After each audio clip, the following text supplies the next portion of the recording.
Le vilain petit canard. Il était une fois une cane qui couvait ses œufs. Un beau jour, 5 œufs s'ouvrirent et 5 petits canetons en sortirent. Mais le sixième œuf, qui était plus gros que les autres, était resté intact. Une des amies de la cane s'approcha et dit: Cet œuf est trop gros pour être un œuf de cane. On dirait plutôt un œuf de dinde. Comment savoir? Demanda la cane. Les dindes et dindons ne savent pas nager. Ils sont faciles à reconnaître, répondit son ami. Mais ce n'était pas un œuf de dinde, parce que le jour où un oisillon en sortit, il courait dans la mare et se mit à nager. Il nage comme un vrai canard, remarquèrent les poules. Mais quel vilain petit canard! En effet, il ne ressemblait pas du tout à ses frères et sœurs.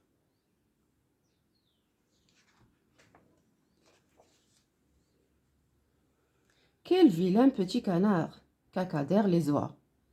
Et chacun se mit à l'appeler ainsi.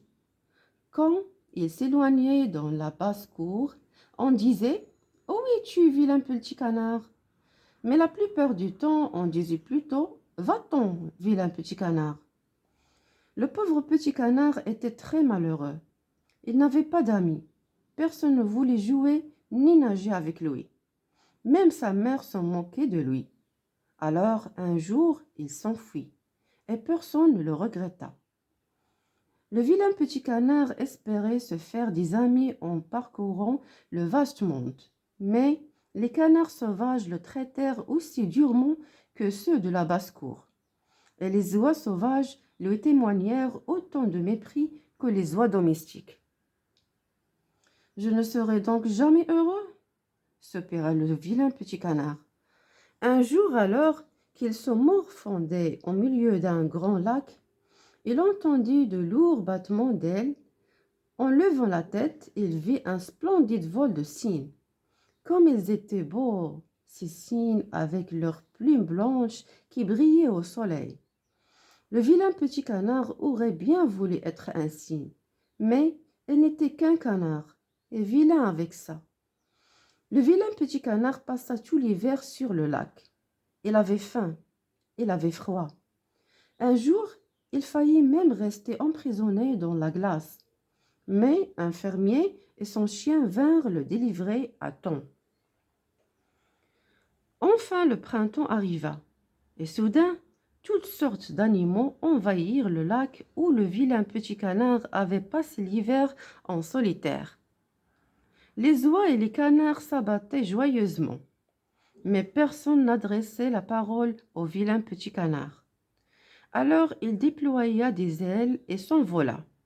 C'était la première fois qu'il volait, et il fut très étonné de sentir les battements puissants de ses ailes. Il survola un grand parc où des cygnes nageaient dans un étang. Ils étaient si beaux avec leurs longs coups gracieux que le vilain petit canard décida de les rejoindre. Je vais leur demander de me tuer, se dit-il. Il se posa sur l'étang, ferma les yeux et demanda aux cygnes: Tuez-moi, je ne veux plus vivre, je suis trop vilain. Vilain? Se récrièrent les cygnes. As-tu regardé ton reflet dans l'étang? Ce n'est pas la peine, gémit le vilain petit canard. Je sais déjà que je suis vilain.